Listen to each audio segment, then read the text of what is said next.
46. Setelah kejadian di mana Vita menabrak punggung Andrew, kini mereka berdua terus melangkah menuju kamar hotelnya. Dan disinilah sekarang mereka berada, di depan sebuah pintu kamar hotel yang bernomor 50.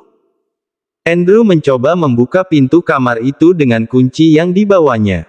"Tuan, di mana kunci kamar saya? Saya juga akan masuk ke kamar saya, Tuan," seru Vita. "Disinilah kamarnya," sahut Andrew santai. Vita nampak mengernyit bingung dengan kalimat tuannya.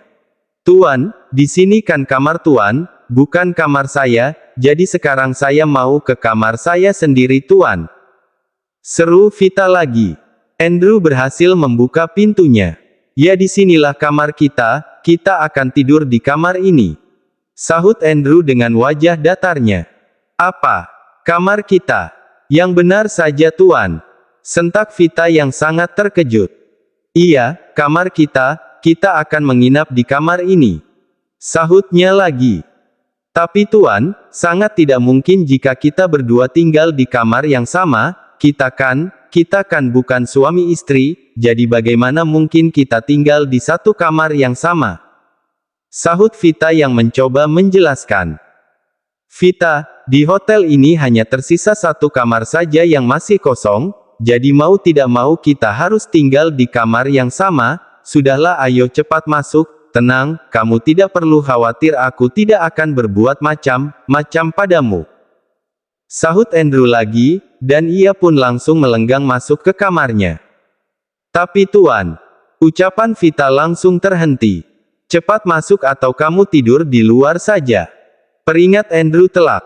Mau tidak mau akhirnya Vita pun juga ikut masuk ke kamar itu. "Awas saja kamu Tuan, jika berbuat macam-macam padaku, akan aku adukan kamu pada Tuan Al," batin Vita mengancam. "Sudah, tenang saja, aku tidak akan berbuat macam-macam padamu, kalau aku sampai melanggar, Tuan Al akan membunuhku," sahut Andrew dengan menutup kembali pintu kamarnya. Dek, Vita begitu tersentak kaget dengan kalimat yang baru saja dilontarkan oleh Tuan Andrew-nya. Seolah Tuan Andrew-nya itu bisa membaca pikirannya. "Apa? Bagaimana bisa Tuan Andrew bicara seperti itu? Apa dia tahu isi pikiranku?" batin Vita. "Sekarang letakkanlah pakaianmu di lemari itu, aku ingin pergi keluar sebentar, aku mau mandi," seru Andrew lagi. Vita hanya mengangguk saja mengikuti perintah Tuan Andrew-nya, sedangkan Andrew kini sudah mulai masuk ke kamar mandi untuk memulai aktivitas mandinya. Gadis berhijab itu mulai meletakkan beberapa pakaiannya di dalam lemari. Vita tidak terlalu banyak membawa pasang baju, ia hanya membawa 4 pasang baju saja karena ia dan Tuan Andrew-nya hanya akan menginap selama 2 hari saja. Sudah sekitar 30 menit lamanya akhirnya Andrew pun selesai dengan aktivitas mandinya, bahkan sekarang ia sudah menggunakan setelan jas dengan rapi. Ya maklum saja Andrew memasang pakaiannya di ruang ganti pakaian yang tidak terlalu besar, karena ia tidak ingin Vita melihat hal-hal yang tidak pantas pada dirinya. "Sekarang kamu boleh mandi, aku ingin keluar dulu sebentar untuk membeli makanan," seru Andrew pada Vita yang sedang duduk di atas kasur. Vita hanya diam melihat Tuan Andrew-nya. Jujur saja Tuan Andrew-nya benar-benar terlihat sangat tampan setelah selesai mandi, bahkan aroma parfume yang begitu menyegarkan dari sang Tuan benar-benar semakin menambah aura kemaskulinannya. "Vita, apa kamu tidak mendengarku?" tanya Andrew. Iya Tuan, saya mendengarnya," sahut Vita. Tak ada sahutan lagi dari Andrew. Pria blasteran Indonesia, Korea itu, langsung melenggang pergi dari kamarnya dan meninggalkan Vita seorang diri. Vita pun beranjak dari kasur itu untuk mandi, entah disengaja atau tidak Vita sama sekali tidak membawa pakaian ganti, ia hanya membawa handuk saja. Sebenarnya Tuan Andrew itu baik, tapi sayang dia terlalu ketus dan kurang ramah pada orang. "Hidupmu terlalu kaku Tuan," gumam Vita dan ia pun melenggang masuk ke kamar mandinya. Kini Andrew telah berada di halaman hotel di mana ia menginap, kedua pasang matanya mulai menelisik ke hampir semua sisi untuk mencari restoran ataupun kafe terdekat yang ada di sana dan ternyata benar saja ia menemukan sebuah restoran mini yang berjarak sekitar 10 meter dari posisinya berdiri. "Permisi tuan, ada yang ingin Anda pesan?" seru seorang pelayan wanita yang melihat Andrew berdiri mendekati etalase. "Saya mau pesan menu ini 2, tapi saya tidak makan di sini, saya ingin makan di kamar," sahut Andrew menjelaskan. "Baik tuan, kalau begitu kami akan mempersiapkan," sahut pelayan itu. Setelah memesan menunya, Andrew mencoba merogoh saku celananya, dan betapa terkejutnya ia saat mendapati dirinya tidak membawa dompet. "Permisi mbak," seru Andrew. "Iya tuan," sahut pelayan itu. "Jangan dibuat dulu makanannya, dompet saya tertinggal, sebentar saya ingin mengambil dompet saya dulu," sahut Andrew. Pelayan wanita itu pun mengangguk paham. Andrew melangkah dengan cukup tergesa-gesa menuju ruang kamarnya.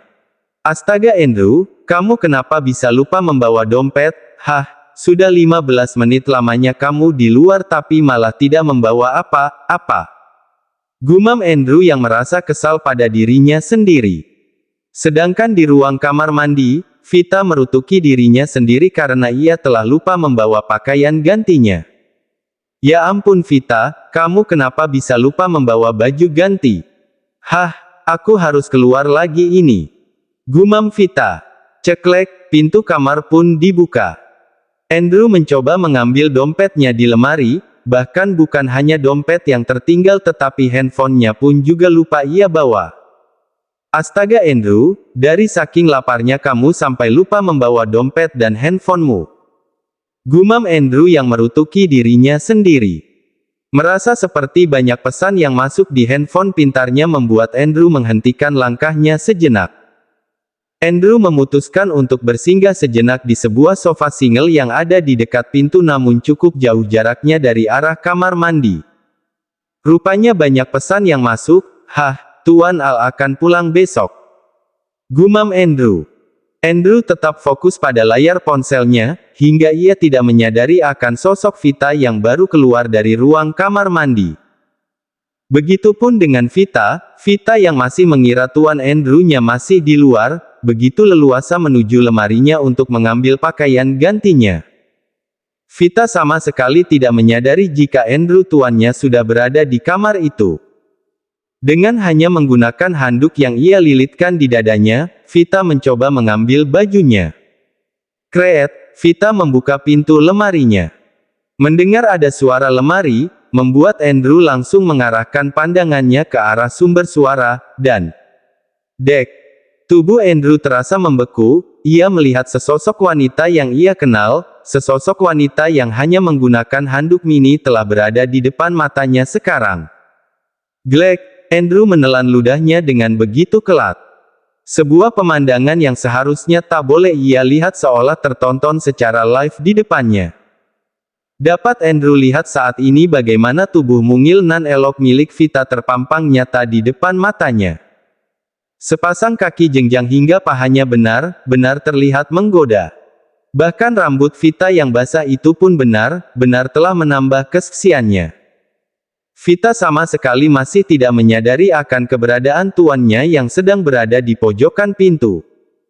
Hingga di saat Vita membalikkan tubuhnya untuk menuju ruang ganti lagi dan tidak, Tuan Andrew, teriak Vita. "Apa yang Anda lakukan tuaan?" teriak Vita dengan menutupi dadanya. Andrew langsung tersentak dari keterpakuannya. Andrew menjadi terjingkat dari tempatnya. Ia sadar jika dirinya telah melakukan kesalahan dengan memandang Vita. Vita, aku bisa jelaskan," sahut Andrew tergagap. Tuaan," teriak Vita lagi, dan ia pun langsung berlari menuju kamar mandinya. Brak! Pintu kamar mandi itu pun langsung Vita banting. Vita, aku bisa menjelaskan, aku tidak bermaksud untuk melihat semuanya," teriak Andrew dengan berlari mencoba mengejar Vita. Tok, tok, tok, Andrew mencoba mengetuk pintu kamar mandi itu. "Vita kamu dengar aku. Aku tidak bermaksud untuk melakukan itu, aku kemari untuk mengambil dompet dan juga handphoneku. Vita, kamu dengar aku? Teriak Andrew dari balik pintu. Tidak Tuan Andrew, Anda pergi dari sini, Anda sudah ingkar janji untuk tidak berbuat macam-macam, tapi sekarang apa yang sudah Anda lakukan? Pergi. Teriak Vita dari dalam. Vita, aku bisa menjelaskannya, aku tidak sengaja Vita. Seru Andrew lagi, namun tak ada sahutan dari Vita. Astaga ya Tuhan, bagaimana ini, kenapa jadi kacau seperti ini? Gumam Andrew dengan mengusap wajahnya dengan kasar. Niat hati hanya untuk mengambil sebuah dompet yang terlupa malah menjadi sebuah kesalahpahaman pada Vita. Mobil mewah hitam yang mengendara telah membelah jalan ibu kota yang begitu terlihat ramai lancar. Sepasang suami istri yang telah menghabiskan waktunya untuk berbulan madu nampak begitu bahagia karena tidak lama lagi mereka akan bertemu dengan kedua putra mungilnya. Sayang, kamu terlihat bahagia sekali. Seru Al. Iya Mas, Adinda bahagia karena sebentar lagi kita akan bertemu dengan Agatha dan Damian. Sahut Adinda dengan senyumannya. Kap, Al mencium kening istrinya. Mas juga sayang. Sahutnya. Ih Mas, apa yang Mas lakukan? Malu dengan supir. Sahut Adinda yang tak suka karena suaminya menciumnya di dalam mobil. Ya tidak apalah sayang, kenapa harus malu, biarkan saja dia tahu. Sahut Al dengan santainya. Adinda sudah tidak ingin menyahuti suaminya lagi karena akan percuma saja ia melakukannya. Mobil mewah berwarna hitam itu kini telah memasuki halaman luas nan indah kediaman Al, hingga sampai di pelataran rumahnya. Mari Tuan biar saya yang membawa kopernya. Seru Pak Joko yang merupakan supir pribadi papanya. Tidak perlu Pak, Al akan membawanya sendiri. Sahut Al. Kini sepasang pengantin baru yang baru saja datang dari bulan madunya telah memasuki rumahnya, rumah yang sudah dia minggu ini telah mereka tinggalkan. Assalamualaikum Pak, Ma. Seru Adinda. Waalaikumsalam. Sahut kedua orang tua itu yang saat ini sedang berada di ruang tamu. Kemudian Al dan Adinda pun mencium tangan kedua orang tuanya secara bergantian. Adinda memperhatikan kedua bayi kembarnya yang begitu anteng dan tersenyum manis padanya. Sayangnya Momi, kalian rindu Momi nak. Seru Adinda dan mendekati kedua putranya yang begitu asyik terlentang di kasur mininya. Kap, Adinda menciumi wajah tampan kedua putranya. Mam, nyam. Celoteh Damian. Nyam, mam. Agatha juga ikut berceloteh seolah tak ingin kalah dari kembarannya. Emuah. Adinda menciumi pipi gembul kedua putranya, Adinda begitu gemas dengan tingkah bayi kembarnya itu. Aduh, sepertinya anak Dedi ini sudah tidak sabar ya ingin Dedi gendong hem. Seru Al dan ia pun mencoba meraih tubuh Agatha. Sayang, kemarikan Damian, Mas juga ingin menggendongnya. Perintahnya. Tak ingin berlama-lama Adinda langsung membawa tubuh mungil Damian ke dalam gendongan suaminya. Kedua bayi kembar yang sudah berusia 3 bulan itu nampak begitu senang dalam gendongan dedinya. Wah, kedua putra Dedi ini bertambah gembul saja, kalian senang ya Dedi tinggal ke luar negeri? Tanya Al pada kedua putranya. Ya iyalah mereka bertambah gembul, Oma dan Opanya kan menjaga mereka dengan baik. Sahut Devina ketus pada sangat putra. Ma, jangan dimulai lagi lah Ma. Peringat Enrico pada sang istri. Al tak ingin merespon perkataan sang mama, ia tak ingin di mana di hari ia bertemu dengan kedua putranya setelah 2 minggu berpisah menjadi bermasalah karena ocehan sang mama. Ayo sayang, kamu ke kamar dulu. Pasti kalian lelah sudah melakukan perjalanan yang jauh. Seru Devina pada sang menantu dan juga anaknya.